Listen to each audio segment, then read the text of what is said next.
నకిలీ విత్తనాలపై ప్రభుత్వం ఉక్కుపాదం మోపుతోంది. విత్తనాలు, ఎరువుల కోసం పడిగాపులు పడుతున్న రైతులను లక్ష్యంగా చేసుకుని కొందరు కేటుగాళ్లు చెలరేగిపోతున్నారు.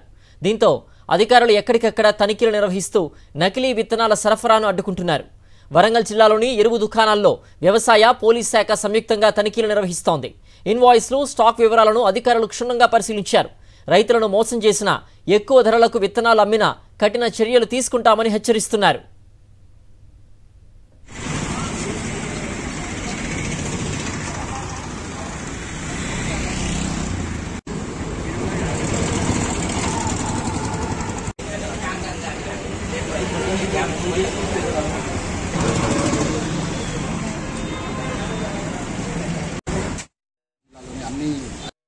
అలాగే వరంగల్ జిల్లాలోని అన్ని అధికృత డీలర్ల ప్రెమిసెస్లో చెకింగ్స్ అనేవి చేయడం జరుగుతూ ఉన్నది.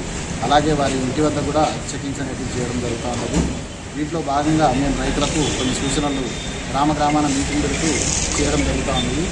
ప్రతి షాప్లో కూడా కొన్ని బ్యానర్స్ పెట్టిస్తూ ఉన్నాము. అధికృత డీలర్ వద్దనే రైతులు కంపల్సరీగా సీడ్స్ అనేవి కొనాలి. పత్తి ప్యాకెట్ గరిష్ట ధర 864 రూపాయలు, 475 గ్రాముల వెయిట్ గల పత్తి ప్యాకెట్ ధర 864 రూపీస్ మాత్రమే. అంతకంటే ₹1 కూడా ఎక్కడ కూడా ఎక్కువ పెట్టాల్సిన అవసరం లేదు. అట్లాంటి దాఖలాలు ఏమైనా వచ్చినా కూడా వెంటనే మా దృష్టికి కానీ, అంటే వ్యవసాయ శాఖ దృష్టికి కానీ, లేదా పోలీసు వారి దృష్టికి కానీ తీసుకురావాల్సిందిగా కోరుతున్నాము. కంపల్సరీగా రైతు కొన్న ఆ బిల్లును తన పంటకాలం పూర్తయ్యేంత వరకు కూడా దాచిపెట్టుకోవాలి. పంట వేసుకున్న తర్వాత పూత, కాత దశలో ఏదైనా సమస్యలు వచ్చినా కూడా ఆ బిల్లు చూపిస్తే వారికి తగిన న్యాయం చేయడానికి ఆస్కారం ఉంటుంది. కాబట్టి కంపల్సరీగా అది పంటకాలం పూర్తయ్యేదానికి కూడా ఆ బిల్లు దాచుకోవాల్సి ఉంటుంది. మేము అన్ని షాపులను రైడ్ చేయడం జరిగింది. సో అక్కడ షాప్లో ఉన్న అందరి స్టాక్ రిజిస్టర్ని మొత్తం వాటిని ఎంత ఉన్నదని చెప్పి మొత్తం మనం చెక్ చేయడం జరిగింది. ఎక్స్పైరీ డేట్ కానీ, లేబుల్ కానీ కరెక్ట్ ఉన్నదా లేదా, అదేవిధంగా అక్కడ ఉన్న కొంటున్న రైతులను కూడా మేము కరెక్ట్. దీనికి సంబంధించి మరింత సమాచారం వరంగల్ నుంచి మా ప్రతినిధి శ్రీధర్ అందిస్తారు.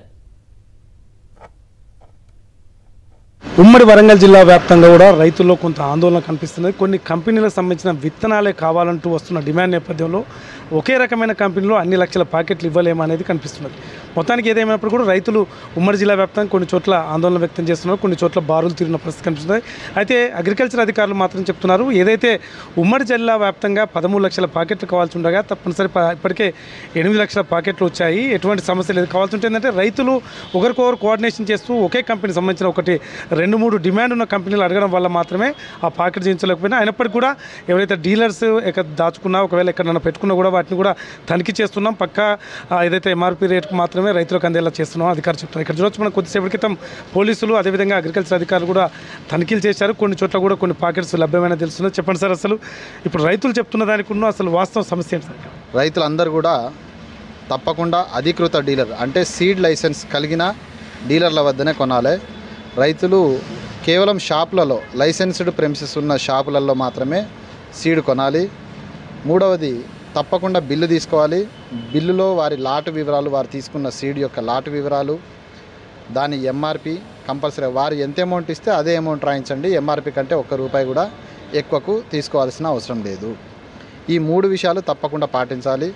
ఈ బిల్లు ఏదైతే ఉందో పంటకాలం పూర్తయ్యేంత వరకు కూడా రైతు తన వద్ద కంపల్సరీగా భద్రపరచుకోవాలి. ఏదన్నా రేపు పంటలో ఏదన్నా ప్రాబ్లమ్స్ వస్తే ఈ బిల్లు ద్వారా మనం రైతుకు న్యాయం చేయడానికి అవకాశం ఉంటుంది. అంటే ఇప్పుడు ఈ రైతుల ఆందోళన దొరకట్లేదు, బ్లాక్లు అమ్ముతున్నారు, నకిలీ అంటున్నారు, వీటి మీద ఏంటి? ఆందోళన చెందాల్సిన అవసరం అయితే లేదండి. మనకు స్టాక్స్ అనేటివి సఫిషియెంట్గా రావడం జరిగింది. ఆల్రెడీ మనకు వరంగల్ లోకల్ మార్కెట్ కనుక చూసుకున్నట్లయితే ఇప్పటికే 5 లక్షల ప్యాకెట్లు మనకు ఆల్రెడీ మార్కెట్లో లభ్యమైనవి. ఏవో 1-2 వెరైటీల కోసం మాత్రమే ప్రాకులాడడం వల్ల ఇలాంటి పరిస్థితి తప్పించి ఇప్పుడు వరంగల్లో అయితే ఎక్కడ అట్లాంటి సిచ్యువేషన్స్ అయితే లేవు. మన అగ్రికల్చర్ అధికారి చెప్తున్నారు, ఎవరు కూడా రైతులు ఆందోళన చెందాల్సిన అవసరం లేదు. కేవలం కొన్ని బ్రాండ్స్ అదైతే డిమాండ్ ఉన్న కంపెనీలో మాత్రం ఎక్కువ అడగడం వల్ల మాత్రమే సమస్య వస్తున్నది తప్ప లాస్ట్ ఇయర్ వర్షపాతానికి ఈసారి వర్షపాతానికి తేడా ఉంటుంది కాబట్టి చాలా కంపెనీలు కూడా వాడుకోవచ్చు, అధిక దిగుబడి వచ్చే అవకాశం ఉంటుందని చెప్తున్నారు. విజయ్తో శ్రీధర్ రెడ్డి, సాక్షి టీవీ, వరంగల్. హన్మకొండ జిల్లా పరకాలలోని ఫర్టిలైజర్ షాపులో జిల్లా కలెక్టర్ సిక్తా పట్నాయక్ తనిఖీలు చేశారు. రైతులకు సకాలంలో నాణ్యమైన విత్తనాలు అందించేందుకు కృషి చేస్తున్నామన్నారు కలెక్టర్ సిక్తా పట్నాయక్. గత సంవత్సరం కంటే ఈ ఏడాది ఎక్కువ విత్తనాలు రైతులకు అందుబాటులోకి తెస్తున్నామని చెప్పారు. ఎవరైనా నకిలీ విత్తనాలు విక్రయిస్తే కఠిన చర్యలు తీసుకుంటామని తెలిపారు.